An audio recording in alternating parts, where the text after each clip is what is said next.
CNN, le reportage, vous l'avez vu ce reportage de CNN sur l'esclavage en Libye? Oui, c'est dramatique. Oui. Mais je veux dire, c'est pas qu'en Libye, à mon avis. Oui. Mais Monsieur Bourdet, on le sait depuis longtemps.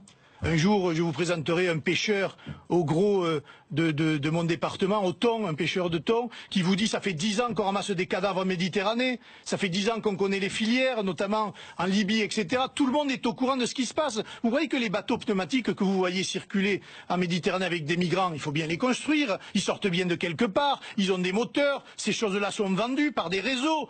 L'armée française, la France est au courant. Pourquoi on ne fait rien? On est allé intervenir à Benghazi, paraît-il, pour empêcher un bain de sang. Aujourd'hui, nous avons le bain de sang et un esclavagisme moderne par rapport à l'Afrique, dont personne ne parle. Moderne, il n'y a pas d'esclavagisme moderne, il y a un esclavagisme. Voilà, tout simplement. Sans compter le soutien des gouvernements français à des dictateurs africains qui permettent précisément la misère de leur peuple et qui les poussent à l'immigration. Et ça, on doit en sortir rapidement. Vous avez tout un tas de pays comme ça, je pense au Congo-Brazzaville, par exemple, qui est on va dire, une semi-dictature aujourd'hui.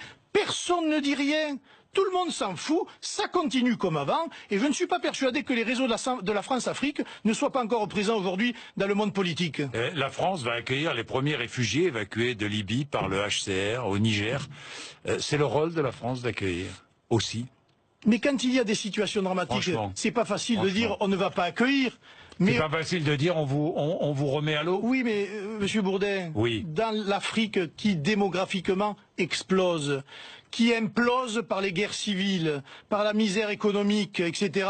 Mais nous avons alors vocation à recueillir des centaines de millions de personnes à l'avenir. À un moment donné, il faut être cohérent. Soit on veut stopper l'immigration et on fait un vrai co-développement avec l'Afrique, et on y met les moyens, et on arrête de soutenir un certain nombre de dictatures, soit on ne le fait pas, eh bien on subira, et nous serons submergés. Voilà la vérité.